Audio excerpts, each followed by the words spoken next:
Hola, buenas tardes. Hoy vamos a hablar de mieloma múltiple. De este se desconoce su etiología. Los factores que están asociados a su padecimiento son 4, que es radiaciones ionizantes, infecciones virales, agentes tóxicos y pues sus factores genéticos. Pasando al número de casos de mieloma, vemos que se ha incrementado con el paso de los años. Y pues esto tal vez sea por los estudios de médula ósea y electroforesis de las proteínas de suero, pues que estos se van practicando con mayor frecuencia. En Estados Unidos, el mieloma múltiple constituye el 10% de las enfermedades hematológicas malignas, y en México esto se reduce a 3.7 en vez del 10%. Para pasar a su patogenia, las manifestaciones clínicas derivan de la proliferación incontrolable de células plasmáticas, que van a causar todos estos, pero lo más importante es que afectan en los huesos. Primero va a haber un desplazamiento del tejido hematopoyético normal de la médula ósea. Después vamos a pasar a la destrucción de sus huesos. Va a haber una deficiencia inmunológica, por lo tanto habrá mayor susceptibilidad. Va a haber una sobreproducción de inmunoglobulinas, que esta va a provocar hiperviscosidad en la sangre e interferencia en los procesos normales de su coagulación. Y puede haber una excreción de cadenas ligeras por el riñón, que esta constituye a la producción pues, de una insuficiencia renal. Pasando al cuadro clínico, pues el padecimiento es de edad adulta, rara vez se ve en un paciente pues, menor a 40 años. Y pues normalmente pasa por un periodo asintomático, pero pues este es de duración variable. La mayoría de los enfermos sufren manifestaciones óseas caracterizadas por dolor en huesos, deformidades y fracturas. De hecho, las fracturas son la manifestación inicial de la entidad. Pasando radiológicamente, se han encontrado múltiples lesiones osteológicas en esclerosis peritumoral, sobre todo en huesos de cráneo, columna vertebral y en los huesos largos.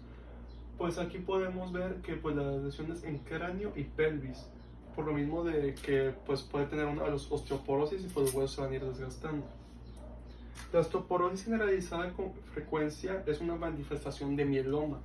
De 2 a 10% de los enfermos presentan tumores óseos solitarios de aspecto quístico, como pompas de jabón más grandes e irregulares. Estos antes se consideraban benignos, pero siempre tenemos que estar al pendiente de la evolución de los tumores. Un número importante de pacientes sufre manifestaciones neurológicas, que pueden ser paraplegias y dolores de tipo ciático, siempre secundarios a una compresión de la columna vertebral, de la médula por un aplastamiento vertebral. Alrededor de la mitad de los sujetos con mielomas padecen insuficiencia renal, y de hecho pues por eso muchas veces van al médico. Su causa más frecuente es por la eliminación de cadenas ligeras de inmunoglobulinas, que pues ahí entra la proteína de Bence-Jones. Otro factor puede ser también la hipercalcemia, la deshidratación, hiperuricemia y amiloidosis. En estos pacientes no se debe usar la urografía excretora porque puede desencadenar la insuficiencia renal aguda. El síndrome de hiperviscosidad, como ya lo mencionamos, este es debido a la polimerización de las células de inmunoglobulina, y pues la determina las hemorragias que se van a aparecer en las mucosas, trastornos visuales con dilatación de la retina, se le llaman vasos en salchicha, hemorragias y a veces edema de papila. Las manifestaciones neurológicas, pues vamos a ver que pues, se puede presentar cefalea, vértigo, estupor, coma y somnolencia. Va a haber distensión de venas y lechos capilares, y puede presentar disnea e insuficiencia cardíaca congestiva. Pasando al laboratorio, la mayoría de los enfermos con mieloma sufren una anemia que es normocítica y normocrónica.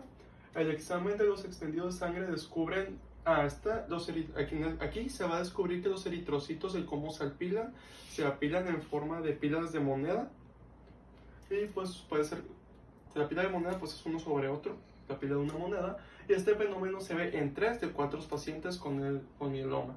La médula ósea se encuentra infiltrada en células plasmáticas por arriba del 15%, de la cual estas pueden ser malignas. Un estudio de médula ósea negativo no excluye que el diagnóstico, pues la médula ósea se afecta en forma focal. El estudio inmunoelectroforético de suero y de orina pues también te pueden servir pues para confirmar el diagnóstico.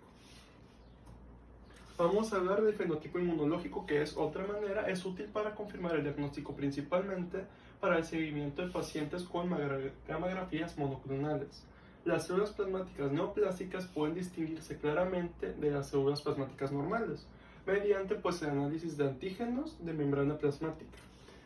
En estos pues se nombraba 4 antígenos, que son el CD19, CD38, CD48 y CD56. Este va a permitir discriminar a las células plasmáticas malignas de lo que resulta de particular utilidad.